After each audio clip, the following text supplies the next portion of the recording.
Hey crafty friends, it's Andrea here from Andrea Kay Crafts, and today I wanted to share with you some information about Smart Material. So Smart Material came out many years ago, like I don't know, maybe 6 years ago. Cricut designed it so that you wouldn't need a mat to cut this material, which at first I was like, I don't really get it. Like we have mats. It was a neat idea, especially for if you're in a hurry and you just want to feed the material in and get it cut. But there are limitations to using your Smart Material.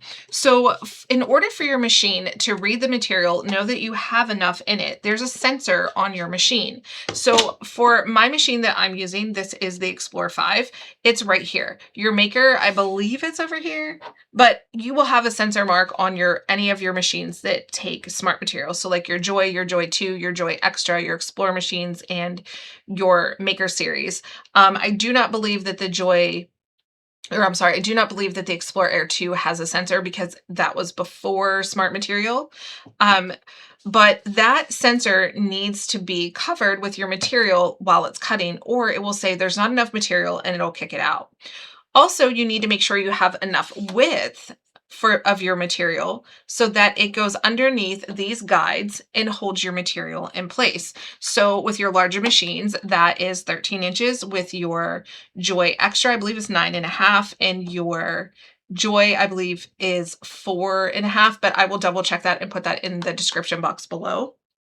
So if you take a look at your Cricut mats, there is a 1-inch margin at the top, and that's what goes under your guides and holds your mat into place so that your material can be cut at the furthest at the top, right?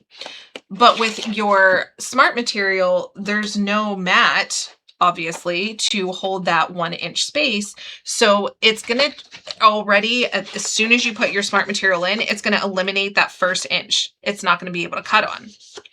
So I was talking to some ladies and I was like, well, what do you do with that I found out that only use Smart Material. I thought that was so interesting. I was like, oh, you don't have mats? They're like, well, no, our machine didn't come with a mat, and because they just bought the machine, and they're like, we've always just used Smart Material. And my question was, well, what do you do with the leftovers? Like if you don't have a mat?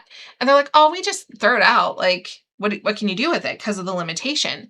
And I was like, oh my glory, like we don't want to do that. And they weren't being wasteful. They just truly didn't have an idea of what to do with the leftover material that they had that was too small to fit into their machine. So I came up with 2 ideas that I can share with you, and I shared with them that they can do with their material and still be able to use it even if it's smaller than the 6 inches high. Now the width you're going to want to keep. That is the best option always. There are hacks you can do with that, but I feel like they're not as reliable as this option that I'm going to show you today. So again, maybe you're like, this is like a whole thing and I'm so glad I use mats. But for those of you who don't use mats, I wanted to give you this option. So what we're going to do is we're going to cut a piece of Smart Material that is 4.5 inches high.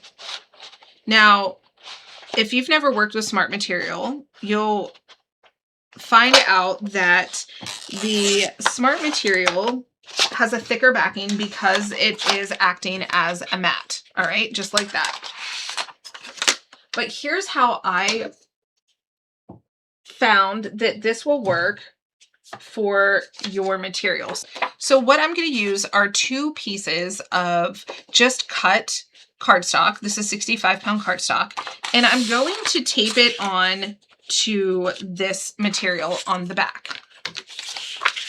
I'm going to line it up so that it just touches like the first line or whatever. And I know what you're thinking. You're thinking, oh my goodness, like, why don't you just use a mat? It would be easier. I totally get it. But for my crafters out there that are just like, I love not using a mat, I wanted to come up with something that could help them be able to get the results and use the most of their material as possible. Because I know I'm going to get a comment from somebody that doesn't watch the whole video and they're like, why don't you just get a mat? I get it.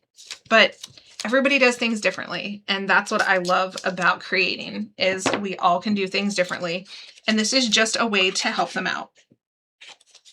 Okay, so I'm just going to tape this piece down right to there. And for the sake of our guides, I'm going to put a small piece of tape right on the end here, just to hold our material down. And you may be asking like, well, why would you do that? Well, because when I was testing all of these differences out in ways that I could do it that is best for not just for you, but for your machine to not have any issues, I found that putting the painter's tape on the front as well works great, and it doesn't lift in your machine. All right, so now that we have that taped on, we can go ahead and go to Design Space and we'll cut our design. All right, so here I just typed in the word summer. I sized it at 8 inches by 3 inches because remember that whole top inch we no longer have. You can't use that. So we started off with 4.5 inches, but technically we only have 3.5 to work with. So I'm going to, you know what, I'll make it a little bit, no, it'll be fine. We'll make it at, yeah, we'll leave it at 3. All right, and then we're gonna go to make. The next thing it's going to ask is, are we using a mat, without a mat, on a card mat? We're going to click without a mat and confirm. And now it shows you, here's that inch that it needs to hold down in your machine. And here is the margin of a 1/2 inch. And then it'll show you you need a 1/2 inch margin down here, which brings it to that 6 inches, right? And even over here, it's going to tell you the minimum size of material that you need is 13 by 6. If your design was larger, it would tell you like 13 by 10 or whatever you needed to fit your design into that area, but it's always going to be at least 6 inches. So let's click continue. Now it's giving me the option of all the material that I have saved and bookmarked.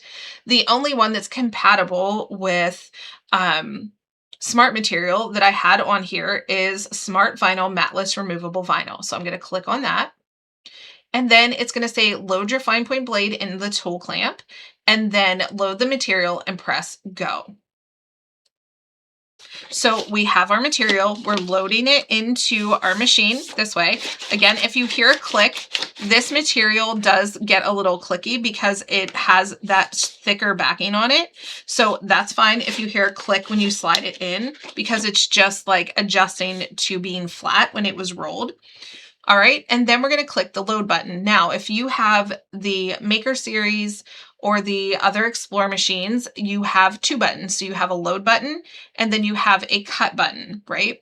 This machine has a load button and a cut. So that is just load, cut, and then unload. So I'm going to click my load and cut button.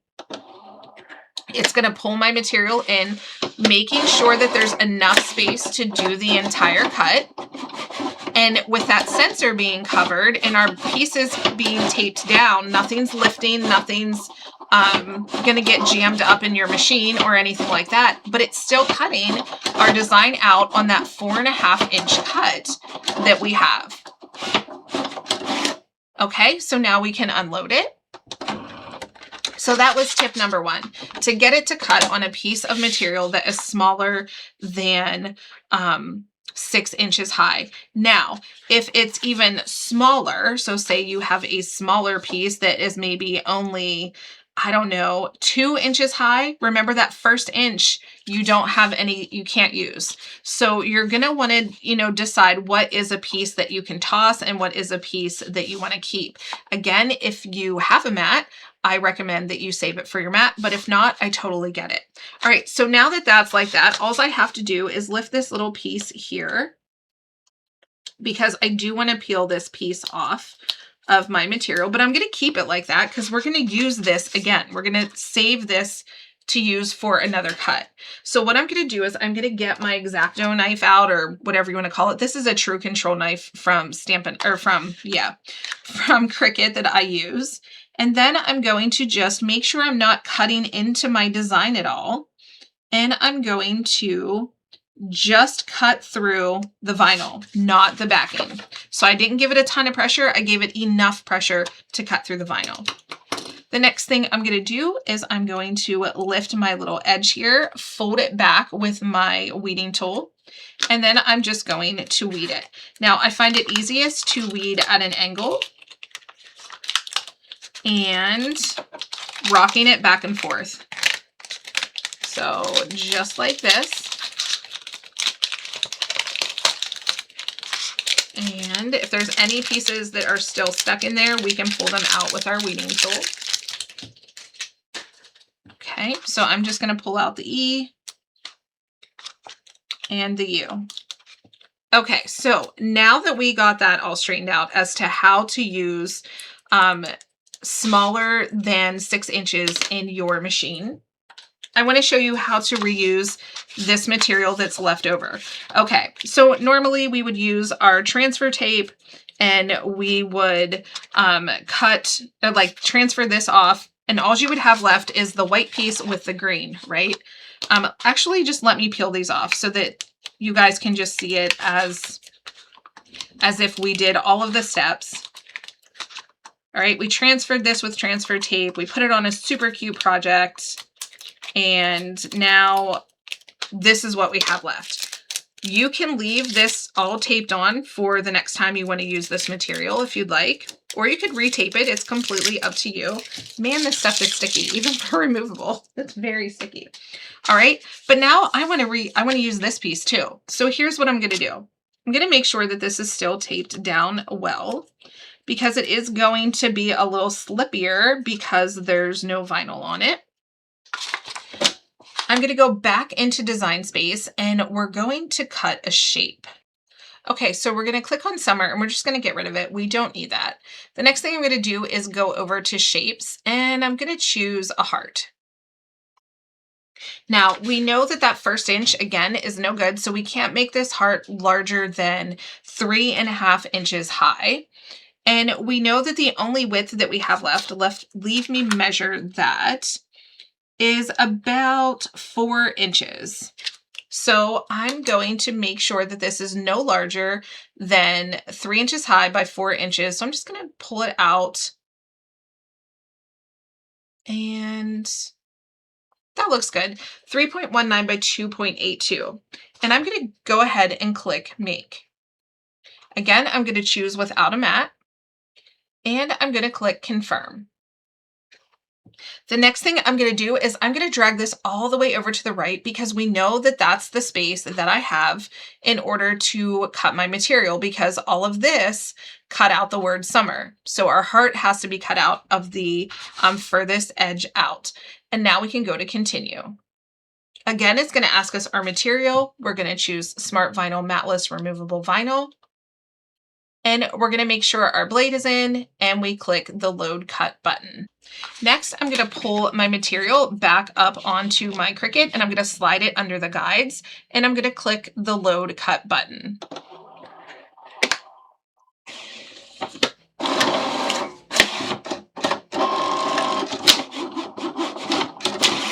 All right, now it did pull the tape off. It's because, like I said, it had a little bit of trouble staying down on my on the like slippery part of this mat, but it still worked fine. You can just pull it right off if you need to. All right, we're going to unload the mat by clicking the unload button, and we can just peel off the material just like that. So now there was very little waste to your smart material just by adding some cardstock to the back. And like I said, I do recommend doing that little bit of tape in the front. If you're not cutting, I guess, this side, you could always add a little piece, just something to hold it into place for you. But it works perfectly fine. It just pulled a little bit of the tape off. But that's how you do it. Those are the kind of like the little tips and tricks I have is for using smart material if you don't use a mat. I always do recommend a mat. I think that they're great to have on hand, but I get it if you don't use mats.